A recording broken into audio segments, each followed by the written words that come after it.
every 3.2 seconds, someone in the world is diagnosed with dementia. That means that in the short time you've watched this video, 5 people have been determined to have the syndrome. Of these cases, at least 3 were Alzheimer's disease, the most common form of dementia. In Canada alone, approximately 564,000 people currently suffer from the illness, with that number expected to rise upwards of 937,000 by 2032. Seeing that the malady was so common, I started to wonder what Alzheimer's disease really was. To find out, I went to the Institut de Recherche Clinique de Montréal to talk to Dr. Hideto Takahashi. I'm an assistant research professor at the Institut de Recherche Clinique de Montréal. Alzheimer's disease is one of the serious progressive neurodegenerative disease, especially over the 65 years old people. Frequently suffer from the Alzheimer's disease. Okay. So there are 2 pathological characteristics in the Alzheimer's disease. So one is the deposit of the senile plaque in the brain. Another pathological characteristic is the accumulation of the neurofibrillary tangles. So those kind of characters cause the brain cell loss of the brain cell connection, and also the brain shrinkage. In terms of the brain function dysfunction, so Alzheimer's disease is associated with the loss of learning and memory, and change the emotion, social withdrawal, and so on. Yeah. After talking to Dr. Takahashi, I wanted to learn more about the disorder's symptoms. In doing research, I found that there are in fact 3 stages of Alzheimer's disease, each characterized by their own respective symptoms. The earliest stage is called mild Alzheimer's disease. At this point in the progression of the illness, the afflicted can still, for the most part, function independently. However, they will begin to display issues with their memory and concentration, such as not being able to focus while cooking, misplacing objects, and forgetting the names of familiar items. To get a personal experience with the members affected by this stage, I visited an Alzheimer's support group at the Alzheimer's Society of Montreal. There, I had the pleasure to meet and talk with many different patients burdened with the disorder. One of these people that I got to interview was Howard Roth, a man who doesn't let the malady affect his sense of humor. Standards people, they all have Alzheimer's. It's crazy. So, what's your name? Howard Roth, but call me Howie. Please. What stage of Alzheimer's disease are you currently in? I don't have a specific name, but a layman's term would be early stages. When were your first symptoms noticed? I think I was 7 years old. No, I'm just kidding. I'm sorry. But I would say a couple of years ago. But it wasn't, my memory was getting worse. Like as far as certain names, my whole life. I don't know if I repeat, please tell me right away so that you don't waste your time. But I don't know. My memory was getting worse quickly, and my temper was at times, a little quicker than normally. So. Was there a process of coming to terms with the diagnosis of the illness? Yeah, basically, instead of what you're doing, it was more memory issues or stuff that actually wasn't just for Alzheimer, but as you get older, memory is weaker. So some of it was pretty much similar things in terms of, okay, I'm going to mention 3 colors for example, and 5-10 minutes later, so what were those, colors, or some mathematical thing or whatever. So just work with the brain to see where and how and what's happening. And I like to make people laugh, so there are times whatever I'm doing, sometimes it works. It's nothing brilliant, but it's not telling jokes, because I never could remember. It's in the moment, yeah. It's that kind of thing. How are some of the ways that your life has changed because of the disease? I would say basically frustration and scared, because I'm aware if I have 3-4 years to be independent, and I'm assuming 3-4 years. I don't drive. I have no family in Montreal. They're all in the States. Okay. And every year I would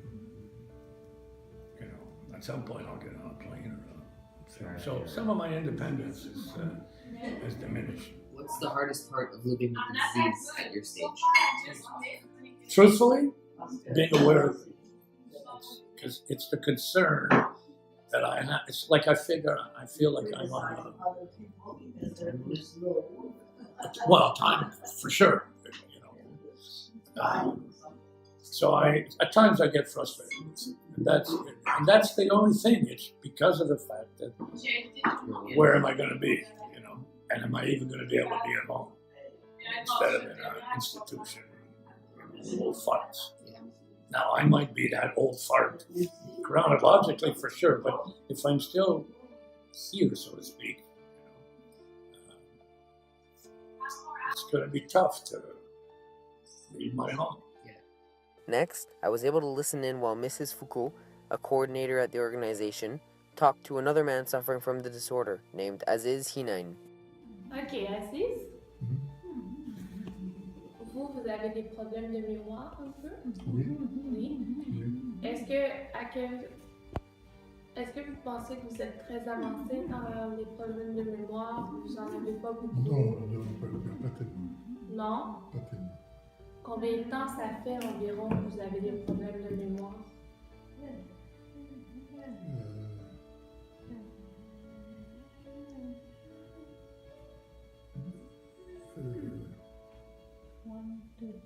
Je ne peux pas le dire. Non. Ça fait environ 1 an que vous venez ici? Oui. Oui. Donc ça a commencé un peu avant ça? Oui. Oui. Ça fait un petit peu plus d'1 an? Oui. C'est ça? Oui. Et qu'est-ce que c'est que vous pouvez oublier des fois? Je ne peux pas.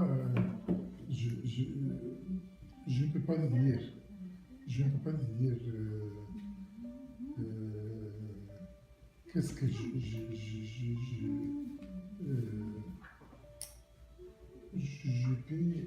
oublier. Est-ce que vous oubliez vos mots un peu des fois? Oui. Oui. Oui. C'est difficile de parler comme avant. Oui. Et est-ce qu'il arrive que vous oubliez de faire des choses à la maison? Oui, pas tellement. Pas tellement. Pas Ça va mieux. Pas tellement. Et je pense que vous avez arrêté de conduire. Oui. Oui. Ça aussi, c'était dû aux pertes de mémoire. Oui. Oui. Et Agnès, je pense que votre conjointe, elle fait plus de choses pour vous aider un peu. Oui, exactement. Exact.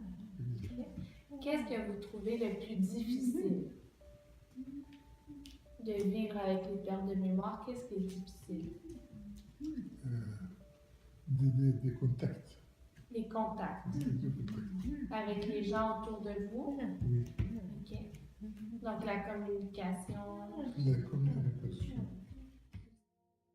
The following stage is referred to as moderate Alzheimer's disease.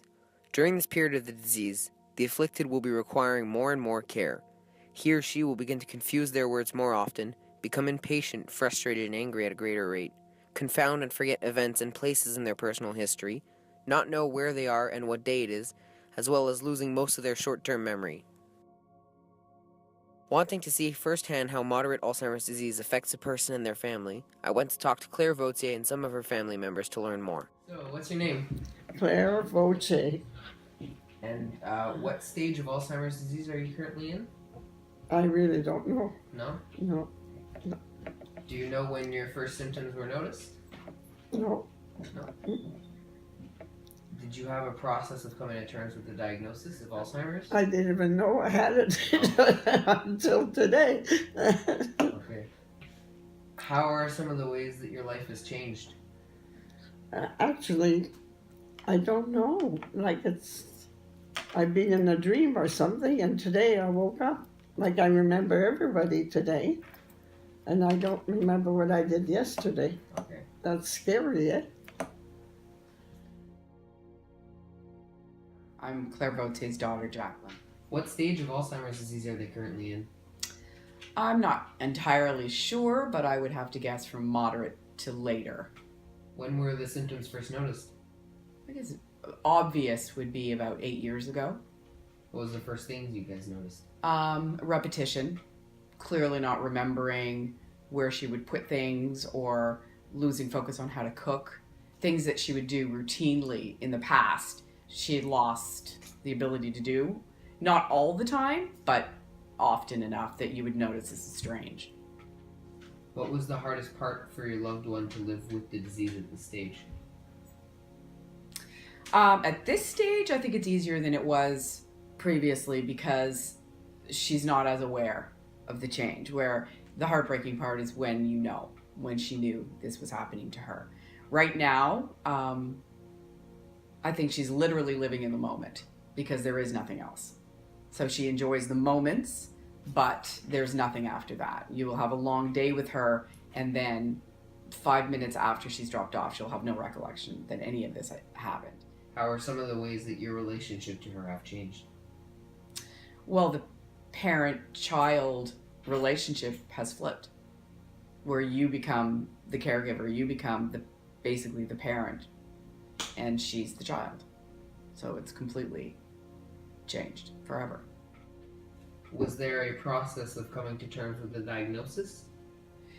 Well, I think by the time the diagnosis is made, you already know. So she would have a sadness, and she would have her periods of lucidity where she knew exactly what was happening to her. And it's a process for the family where you're grieving because you're losing the person that you knew.